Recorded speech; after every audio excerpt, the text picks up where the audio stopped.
우리가 예수님을 믿으면서 그 머릿속에 딱 박혀 있는 공식이 믿음 이꼴 구원이라는 그 공식입니다. 예수님을 믿으면 구원받는다 라고 이렇게 우리의 뇌리에 잘 아마 새겨져 있으리라 생각을 합니다. 믿음 이꼴 구원, 이 공식을 좀 구체적으로 한번 생각을 해봤으면 좋을 것 같아요. 서두에 이렇게 표현을 했지만 그 믿음은 누구를 믿느냐라고 할 때에 당연히 예수님이시죠. 이것을 로마서 10장 말씀에 보면 좀 그 믿음에 대해서 또 우리가 믿어야 될 대상에 대해서 분명히 표현을 해놓고 있거든요. 로마서 10장 말씀을 오늘 펴보시죠. 10장의 여러 구절들을 한번 살펴보도록 하겠습니다.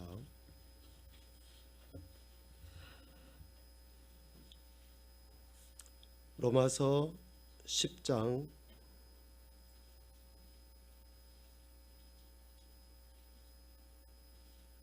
9절입니다. 로마서 10장 9절 같이 보죠. 네가 만일 네 입으로 예수를 주로 시인하며 또 하나님께서 그를 죽은 자 가운데서 살리신 것을 네 마음에 믿으면 구원을 받으리라. 아멘. 그래서 우리가 무엇을 누구를 믿어야 구원을 받게 되는가 라고 질문을 하면 예수님을 믿으면 구원을 받는다 라고 할 수 있죠. 그런데 이 예수님을 믿는다라는 말과 동일한 의미로서 표현되어진 그 단어가 오늘 10장 9절에 나오죠. 내 입으로 예수를 주로 시인하며, 예수를 주로 시인하며, 그 말씀을 10절에 동일하게 표현을 해요. 같이 보죠. 사람이 마음으로 믿어 의에 이르고 입으로 시인하여 구원에 이르느니라. 아멘. 구원을 받는다, 구원에 이른다, 똑같은 의미로 지금 표현을 하죠. 그러니까 예수님을 믿는다는 말과 동일하게 쓰여지는 그 표현은 첫 번째는 예수님을 주로 시인하는 거예요. 주로 시인하는 거. 그리고 또 다른 표현으로는 10장 13절 말씀에 보면 이렇게 돼 있죠. 같이 보겠습니다.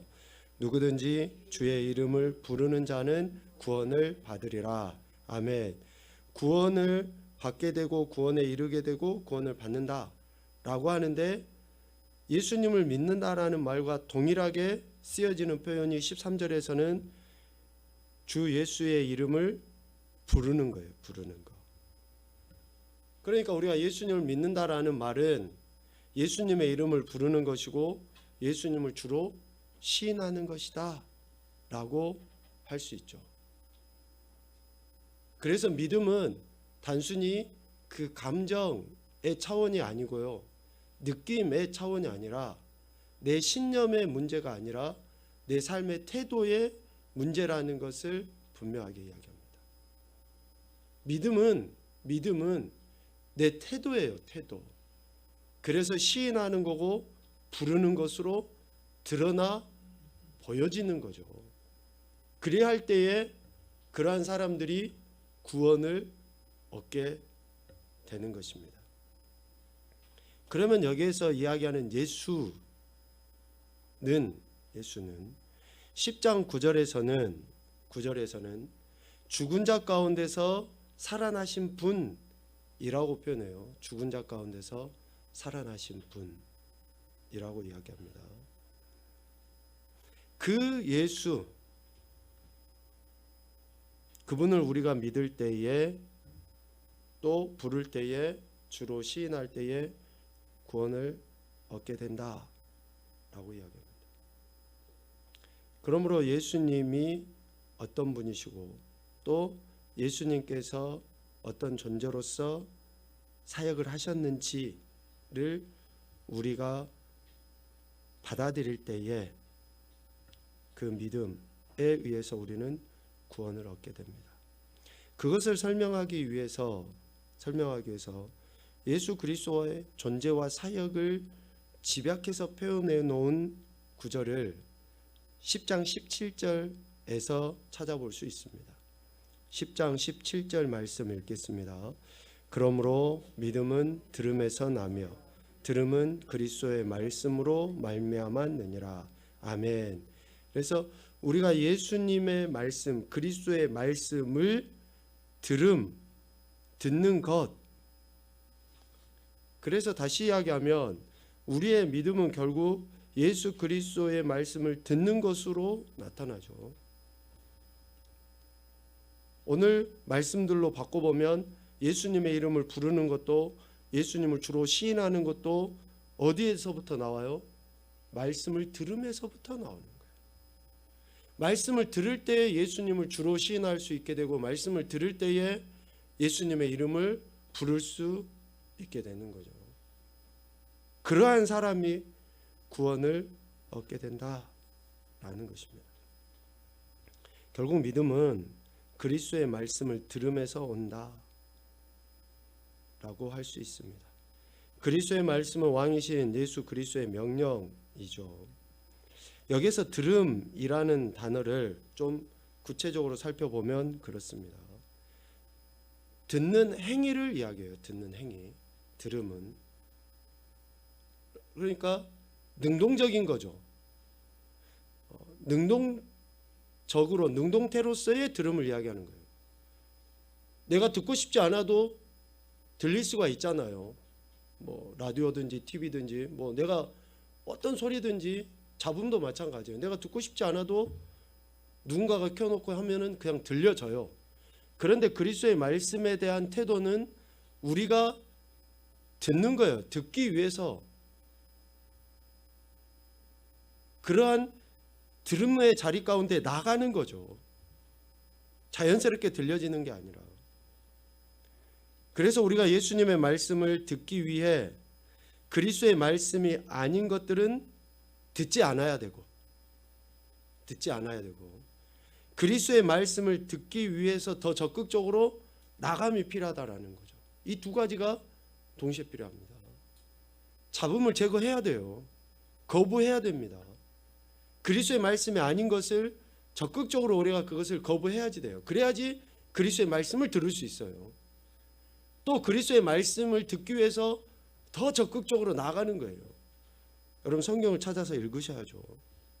그리고 성경을 계속 생각을 하셔야지 돼요. 말씀을 계속 그런 행위들이 있어야지만이 그리스도의 말씀을 듣게 돼요. 가만히 있으면 그래요. 가만히 있으면 가만히밖에 안 돼요. 아무것도 안 하면 아무 일도 안 일어나요. 우리가 듣기 위해서 그렇게 나아가면 하나님의 말씀, 그리스도의 명령이 들려지는 거죠. 그래서 그리스도의 말씀이 아닌 것은 거부하고 그것을 떠나야 되지만, 그리스도의 말씀을 듣기 위해서는 집중해야 되고 더 다가가야지만이 우리가 그리스도의 말씀을 들을 수 있게 됩니다. 역으로 그리스도의 말씀을 들으면 믿음이 자라게 되고, 그리스도의 말씀을 들으면 예수를 주로 시인하게 되고, 그리스도의 말씀을 들으면 예수를 주라고 부르게 될 수 있습니다. 주의 이름을 부를 수 있게 돼요. 그러한 사람들이 구원을 받게 되는 거죠. 그래서 믿음은 어떠한 느낌이 아니고 그냥 단순히 내 마음 안에 드는 그런 하나의 생각이 아니라 나의 태도라는 것을 이야기를 하는 것입니다. 그리스도의 명령에 대한 그 마음, 또 그 마음에 따른 행동이 지속적으로 있을 때에 우리 삶의 현장에서 구원을 확신하고 누릴 수 있게 됩니다. 다시요. 그리스도의 명령, 말씀에 대한 그 마음이 있고 그 마음에 따른 행동, 즉 들음이 지속적으로 있을 때에, 들음이 지속적으로 있어야 됩니다. 그래서 제가 자주 쓰는 단어가 있잖아요. 어떻게요? 죽을 때까지 계속 우리는 그렇게 해야 돼요. 지속적으로 그 명령에 대한 마음, 그리고 그 마음에 따른 행동인 들음, 이 지속적으로 나타날 때에 우리의 삶의 현장에서 구원을 확신할 수 있게 되고 누릴 수 있게 되는 겁니다. 이것이 로마서에서 이야기하는 하나님 나라예요. 하나님 나라. 죽어서 가는 그 하나님 나라가 아니고 지금 이 땅에서. 그래서 우리 그리스도인들의 삶의 기준은 뭐가 돼야 됩니까? 그리스도의 명령이 기준이 돼야 돼요. 그리스도의 명령이 기준이 될 때 지금의 내 상황과 환경과 그 어떤 것과 관계없이 우리는 하나님 나라를 살아가게 돼요. 가난해도 연약해도 어떤 문제가 있어도 불평이나 원망, 시기, 질투 그런 것보다도 더 하나님의 은혜에 대한 감사, 감격, 기쁨이 더 나타나게 되는 거죠. 그래서 우리의 신앙은 어떤 단순한 이론이 아니고 실제라는 것을 계속 강조해서 이야기합니다. 오늘 페이퍼에 보면 이 이야기를 좀 더 집중적으로 하고 있습니다. 지난 시간에 이어서 믿음에 대한 이야기를 좀 더 해보도록 하겠는데요. 오늘 사도행전 4장 12절 말씀에 보면 이렇게 돼 있죠. 우리 여기에 나와 있는 대로 한번 읽어봅시다. 사도행전 4장 12절 시작. 예수 이외에 다른 이로서는 구원을 받을 수 없나니 천하 사람 중에 구원을 받을 만한 다른 이름을 우리에게 주신 일이 없음이라 하였더라. 아멘. 오직 주 예수의 이름을 부르는 자가 구원을 받는다 라고 하는데 다른 이름이 없어요. 하나님이 주시지 않았기 때문에. 구원을 위해 주어진 이름은 오직 예수 그리스도 한 분밖에 없다라는 것을 분명하게 이야기합니다. 예수님을 믿는다는 것은 그분을 신뢰하는 것을 의미한다 하죠. 앞서 표현으로 바꿔보면 시인하는 거예요. 선포하는 겁니다. 우리의 모든 것을 그분에게만 의지한다는 것을 의미합니다. 이런 문구들을 여러분 천천히 한번 생각을 해보십시오. 우리가 예수님을 믿는다라고 하는 것, 그분의 이름을 부른다라고 하는 것은 신뢰한다, 시인한다, 의지한다라는 거예요. 여러분 진짜 내가 내 삶에서 오직 예수님만 의지하고 있는가? 내 영혼의 구원뿐만 아니라 내 삶의 구원을 위해서 예수님만 그렇게 신뢰하고 의지하고 있는가?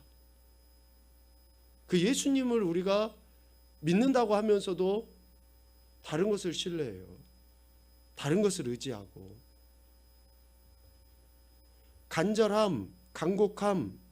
지금 마가복음에 보면 예수님께 나온 자들이 뭐 질병이 고침받기도 하고 죽은 딸이 살아나기도 하고 뭐 이런 기적들이 일어나잖아요. 그들의 삶도 뭐 여러 가지를 다 해봤어요.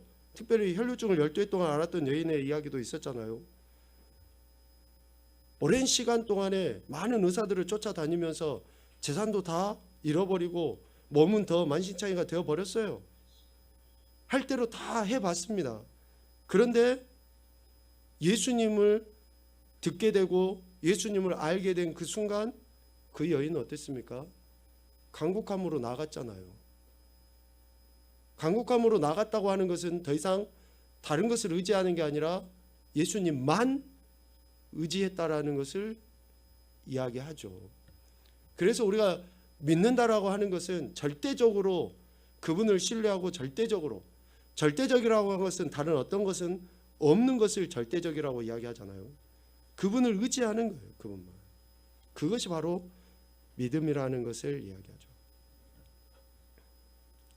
죄의 용서로 시작되는 구원은 오직 예수님만 믿고 의지할 때 받을 수 있습니다. 오직 예수님만 믿고 의지할 때. 여기에서 죄의 용서로 시작되는 구원이라고 하는데 이 구원은 우리의 영의 구원뿐만이 아니라 삶의 구원도 마찬가지입니다. 우리는 이분법적으로 생각하기가 쉬워요. 영의 구원은 그래요. 하나님이 해주시고 예수님을 믿으면 된다라고 하는데, 우리 삶의 구원은 그렇게 온전히 신뢰하지 못하는 경향이 많아요. 그러나 복음서에 나와 있는 모든 기사들의 기사들은 다 영의 구원, 그 영의 구원이 실질적인 삶의 구원으로 나타나는 것에 대한 이야기입니다. 영의 구원이 삶의 구원에 대한 이야기로 나타난 거예요. 그러한 이야기들을 통해서 우리가 예수님만 믿음으로 말미암아 영의 구원과 삶의 구원이 일어난다는 그 확신을 가질 수 있게 되는 겁니다. 죄사함을 받기 위해서 우리가 무엇을 했습니까?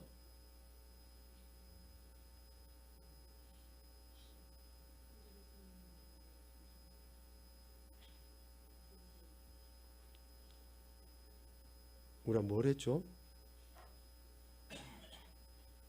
우리 아이들 뭐 했어? 강유아 뭐 했어 너?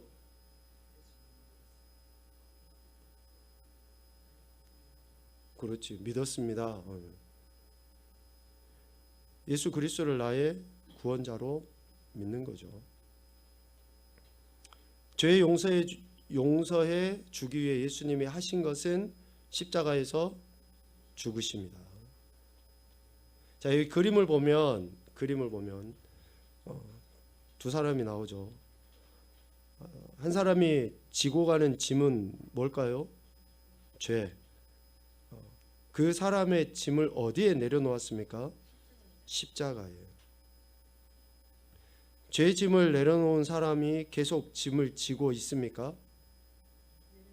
내려놨습니다. 아니죠. 죄가 어떻게 용서함 받았는지 이렇게 우리에게 보여주는 그런 그림이라고 할 수 있는데, 죄 중에서 얼마나 많은 부분이 용서를 받았는가? 내려놓은 모든 짐 전부 다죠. 그러니까 모두 다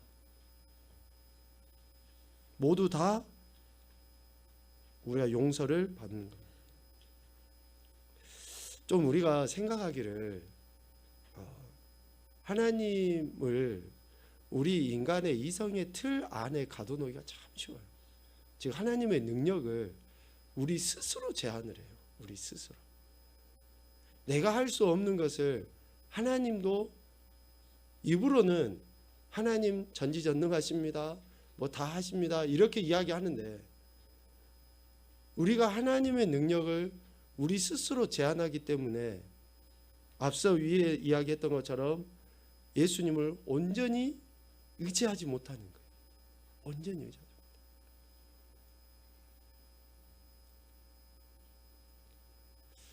예전에 그런 예화도 있었잖아요. 좀 무거우니까 좀 가볍게 조크를 한번 해보죠. 연세 드신 어른들이 가장 좋아하는 폭포가 무슨 폭포죠? 나이야 가라 폭포를 제일 좋아한다 그래요. 이 나이야 가라 폭포에서 외줄타기 하는 사람의 이야기를 아마 여러분 들으셨을 거예요. 그 외줄타는 사람이 왔다 갔다 막 줄을 타니까 사람들이 모여가지고 환호를 지르고 대단하다고 막 박수를 쳐요. 그래서 그 고개사가 여기에 있는 사람 중에 저에게 업힐 사람 있으면 손 들어 보십시오 라고 이야기하니까 사람들이 저요 했을까요? 아니죠. 다 쥐죽은 듯이 조용히 있는 거예요. 그런데 한 꼬맹이가 저요 하고 딱 손을 들었어요. 그 꼬맹이는 누굴까요?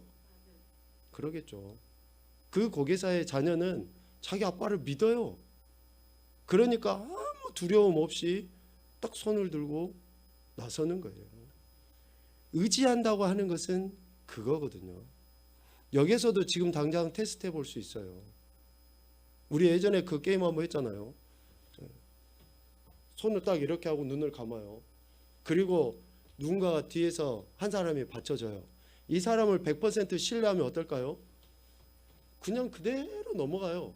그런데 신뢰가 조금 마음에 저기 날 잡아줄까? 그런 마음이 조금이라도 들면 어떨까요? 하다가 뒷꿈을 치겠죠. 우리가 예수님을 믿는다, 의지한다라고 하는 것은 온전함을 이야기해요. 다시 이야기하면 우리의 모든 죄를 예수님이 온전히, 모든 죄예요. 모든 죄를 온전히 용서해 주신다라는 그 믿음으로 우리는 십자가 앞에 나가는 거죠. 그것이 우리가 이야기하는 믿음이에요. 믿음. 하나님이 우리의 모든 죄를 용서했는데도 불구하고 용서받지 못한 죄가 남아 있을 수 있을까요? 없어요. 없어요. 모든 죄가 다 용서받게 되기 위해서 예수님이 십자가에서 죽으셨기 때문에 결코 용서받지 못한 죄는 없습니다. 오늘 우리가 읽은 미가서 7장 19절 말씀에 보면 다시 우리를 불쌍히 여기셔서 우리의 죄악을 발로 밟으시고 우리의 모든 죄를 깊은 바다에 던지시리다 라고 해요. 모든 죄를 깊은 바다에 던지시리다. 깊은 바다에 던져버리면 다시 찾아올 수 있습니까? 다시 물을 수 있습니까? 없어요. 하나님은 결코 그러시지 않습니다. 그래서 우리가 하나님을 믿음으로 영의 자유를 누리셔야지 돼요. 진리 안에서 우리가 그러한 진정한 기쁨 누리고 자유를 누려야지 되는 거예요. 한 가지는 어떤 죄의 의식은 가질 수 있겠죠. 그러나 더 이상 죄의 책임이 우리에게 있지 않다라는 그러한 믿음을 가지고 동일한 죄를 짓지 아니하도록 말씀 앞에 겸손히 나아가는 것이 필요합니다. 그래서 우리의 모든 죄, 즉 100% 우리는 용서함을 받았다라는 그 확신을 가져야 될 줄로 믿습니다. 한번 밑에 봐보죠. 여러분이 어렸을 때부터 부모님께 불순종한 죄들이 있을 수 있죠. 청소년기의 반항심으로 저지른 죄들도 있고요. 또 어른이 되어서도 마음이 강팍해져서 저지른 그런 죄들도 있을 수 있습니다. 자, 예수님을 우리의 구원자로 믿고 의지했을 때 하나님은 우리가 지었던 위의 죄들 중에서 어느 정도의 죄를 얼마나 용서해 주실까요? 모두 다 용서해 주시는 겁니다. 내가 무의식적으로라도 지었던 그런 죄들까지도 용서해 주시는 거예요. 그래서 예수님을 믿음으로 우리는 구원을 얻었다. 구원은 완전함입니다. 완전함. 비록 지금 우리가 이 땅의 삶에서 그 온전한 존재로 살아가지 못하는 것이 구원을 의심하는 그러한 그 도구가 돼서는 안 됩니다. 다시 이야기합니다. 우리가 이 땅에서 온전히 살아가지 못하는, 말씀대로 살아가지 못하는 그것이 나의 구원을 의심하게 하고 불신하게 하는 것이 돼서는 안 된다는 거예요. 예수님을 믿음으로 우리는 구원 받았습니다. 자, 구원을 받았기 때문에 이제 어떻게 살아야 되느냐? 구원을 받았기 때문에, 즉 예수님이 나 같은 인생을 구원하시기 위해서 십자가 지고 죽임 당하신 그 엄청난 사건, 그 은혜 때문에 이제는 내가 어떻게 해야 되느냐? 그 생각을 하면서 살아가면 돼요. 하나님이 나를 용서해 주셨을까? 내가 구원받았을까? 이것을 생각하는 게 아니라 구원받았기 때문에 이제 내가 하나님이 미워하시는 것, 하나님이 기뻐하시지 않는 것, 하나님이 원치 않는 것은 멀리하고 하나님이 원하시는 그 무엇이 내 삶에서 어떻게 나타나야 하는지를 그 생각하면서 살아가면 되는 거죠. 그것이 예수님의 십자가에 대한 우리의 태도, 어쩌면 도리가 아닌가 생각을 해보게 됩니다. 결론적으로 예수님께서 십자가에서 죽으심을 믿음으로 우리는 모든 죄가 용서함을 받았습니다. 이 말은 첫째, 더 이상 죄책감에 시달리지 말라는 거예요. 죄책감.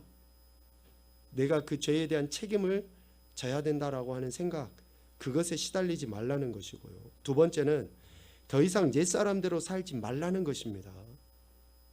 더 이상 옛사람대로 살지 말라는 것. 세 번째, 하나님 나라 백성으로 예수님의 말씀대로 살라는 것입니다.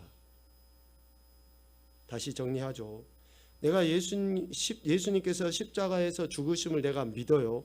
그리고 용서함 받았고 구원 받았다 라고 하는 그 말은 더 이상 죄책감에 시달리지 말라는 거고, 더 이상 옛사람대로 살지 말라는 거고, 이제는 새 사람, 또 하나님 나라 백성으로서 예수님의 말씀대로 살아가라 라고 하는 그런 의미예요. 이것이 구원받은 자의 삶의 모습이고 우리를 구원해 주신 하나님의 뜻이다 라는 것을 이야기합니다. 저와 여러분은 예수님을 믿음으로 말미암아 구원받았습니다. 이 분명한 사실은 결코 변하지 않습니다.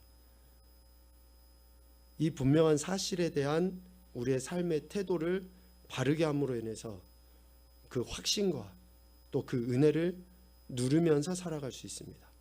그 바르게 함은 옳지 않은 것은 거부하고 옳은 것은 적극적으로 행하는 거죠. 말씀대로 살아가는 것으로 우리 안에 이 확신이 날마다 더해져 가는 것입니다. 예수님을 믿는 저와 여러분에게 주신 이 은혜 잊지 마시고, 특별히 이 사순절의 이 절기 기간 속에 내가 버려야 될 것들이 있잖아요. 하나님의 은혜를 경험하지 못하게 하는 나의 습성들이 있어요. 죄성들.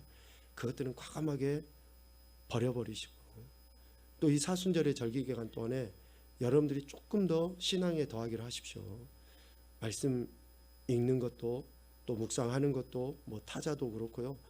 조금 더 내가 하나님의 은혜를 경험할 수 있는 그런 시간들을 좀 더 하셔야지 됩니다. 거부하는 것과 더하는 것이 함께 되어질 때에 구원의 은혜를 확신하며 살아갈 수 있게 될 줄로 믿습니다. 여전히 우리를 사랑하신 그 하나님의 사랑 앞에 감사하시고, 이제는 더욱더 그 믿음에 따른 합당한 삶을 살아서 하나님의 영광도 나타내시고 하늘의 은혜를 누리며 살아가는 복된 인생들이 되시기를 주님의 이름으로 축복합니다. 아멘. 사랑의